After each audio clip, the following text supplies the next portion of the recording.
Welcome to bLU Talks.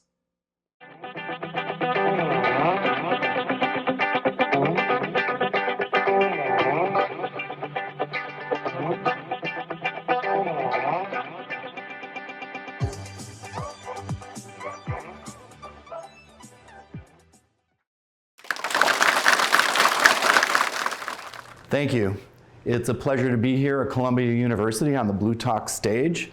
I appreciate the opportunity to share a little bit of insight with you based on an experience that I personally had. So all of you in the audience here, I believe, are in one way or another doing some kind of sales, or there's something that we're trying to do to persuade others to offer a solution to them that would be helpful to them. Unfortunately, sometimes you've probably run into a situation where the person that you're talking with doesn't seem to be the one that can make the decision. And this very often happens in a larger group, or if you're selling into a company or into a business unit. Now, we've all heard the expression that the customer is always right. Well, I like to change that a little bit and say we want to make the customer right, because the customer's not always right. There's things that they don't know that they don't know. There's things that they may be constricted with based on their role or their ability to decide. And so when we get in a situation, sometimes we run into somebody who can't make the decision on their own. They don't have enough information. They have bad information, or it might work better if somebody else was involved with them. Now, you've probably all experienced this when a salesperson has come to your house to sell you windows or whatever the case is, and what do they always say? You got to be there with your spouse, your significant other, or whatever. Now, part of that is the psychology of it, but the reality is that different people have different ways of taking the input. So they want the input of both people that are going to benefit, and therefore give a solution that's going to be more beneficial. So with that as a backdrop, I want to talk with you a little bit and give you a situation that I was in as the customer, and what the salesperson did to help me find a solution to my problem that I could not find on my own. And I wouldn't have been able to, frankly, do it on my own. Well, let's rewind a little bit, and I can see from the audience there's a few of you here that might remember when there was no internet. I know many of you don't realize that at one point there was no internet, but this goes all the way back to when there was no internet, and I was working for a company called More Business Forms. That might be even a name some of you that have been around for a while might recognize. I was responsible for the internal communications for all of the infrastructure. So the CAD system, the different type of data management, information management, and those types of things. I had a problem though, because as being responsible for that, we had two buildings that were primary locations. I was down in what was called the Research Center, and about 2 miles or so away, roughly, I don't know what is that, a little less than 4 kilometers or around there, I guess, there was a manufacturing facility. So we did the design here, and the designers were here, and I was supporting them. And down at the other building is where they were doing the manufacturing. Now the problem is that back in the day, anybody remember tie lines? That between two buildings, it was literally a hard copper cable that went between two buildings. You leased it from the phone company. It was extremely expensive. The problem was the people in the manufacturing facility could not do their job well enough because the mainframe computer was down here in the research facility. So as the person responsible for the infrastructure, I started to get complaints that they were not able to access the system, the drawings. They were supporting the field where all the manufacturing machines were and where the actual production was happening. And if they could not do their job, then the field could not process the business forms, and that wasn't good for the business. So I went about trying to find out how I can fix this problem where I could increase the speed of communication between the two buildings. We could have dug a trench. Everybody's familiar with fiber optic cable now, but back then that was like on the cutting edge. It was just starting. And to go between the two buildings, it was going to be upwards of $1 million. Couldn't do that. We could have added more tie lines from the phone company, but those were running something like $30,000 a month, I think. I mean, they were ridiculously expensive back in the day, and that could have improved the communication. Well, I finally came up with the idea, based on some research that I was doing, of a microwave system. So we had direct line of sight, and on this building we could put a microwave dish, and on this building a microwave dish, and it was new technology at the time. So I called up the local representative from Motorola, and he came out to take a look at what we're doing. His name was Marty. So Marty's the salesperson for Motorola. He asked me what I was trying to do, what my situation was, and all that, and he said, yeah, sure enough, we could put a microwave dish between this building and between this building, and we'll be able to broadcast the signal, and it'll be like 10 times faster than what you have, and you won't need the tie line for the data part of the system.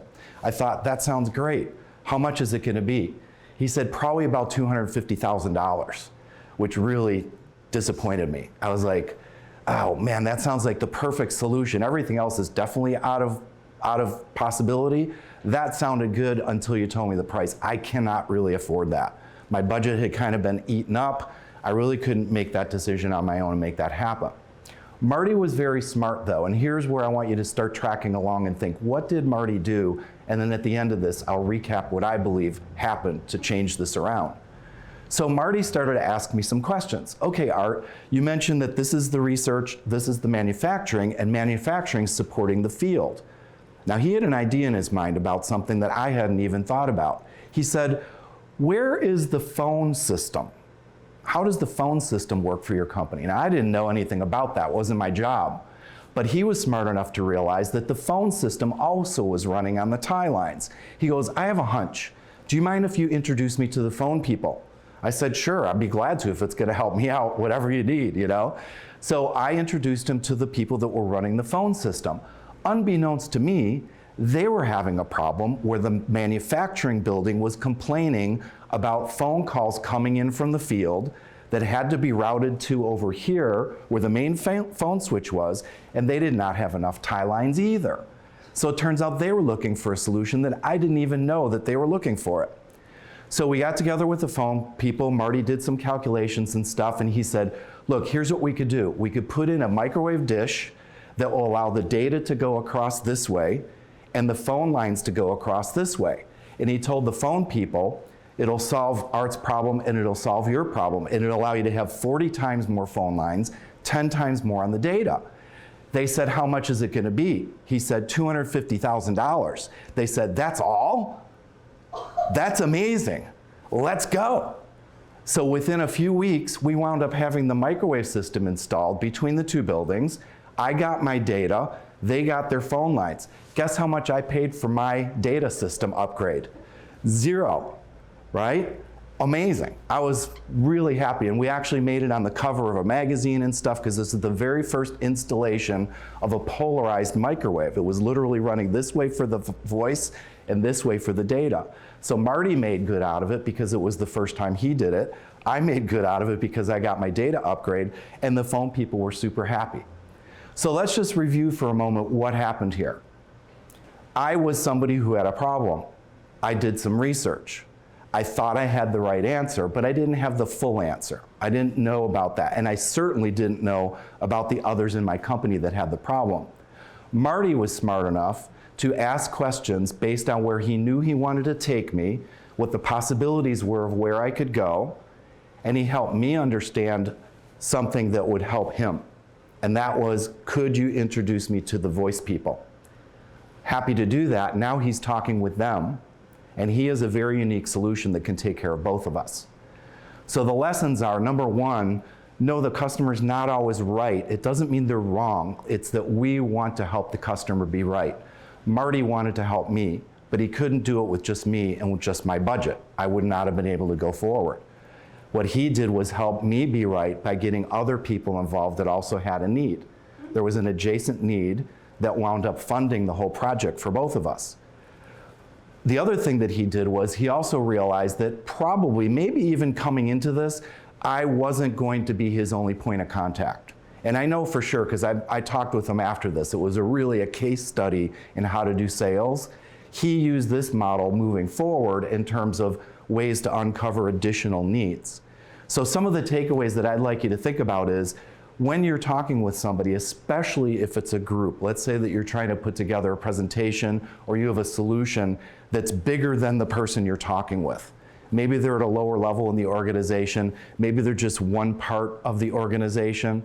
In the worlds that I deal with IT, telecommunications, supply chain, there's a lot of times when your first contact is maybe with an IT type person, an infrastructure person like me. Well, what are the other business units trying to do? Think about your other people that could benefit from your solution, and perhaps ask if you can get them involved, because maybe the person you're talking with doesn't have enough money to fund your solution. They might want it. I mean, I wanted it. I loved it. I couldn't do it. So maybe they don't have enough money or the authority to make it happen on their own. But when you start asking questions like, are others also interested in this? What about other people who are doing something similar? Now you might be able to expand out your audience and therefore increase the need. And therefore, by increasing the need, you're increasing the value that you can bring. So the moral of the story is that even though the customer wants to be right, we want to make sure they have everything they need, and they can't always know what they don't know. That's our job. We can bring our experience to help them see things they didn't even think about, and on that basis, we can grow more revenue, have happier customers, and develop better relationships. So I just encourage all of you to go out there and think about that. If you need some help, I'm glad to help you out with thinking that through and seeing what the possibilities are. And from the bottom of my heart, I thank you very much for this opportunity to share my story of before there was an internet and how it was uniquely solved by my buddy Marty with the polarized microwave system. Thank you so much, appreciate it.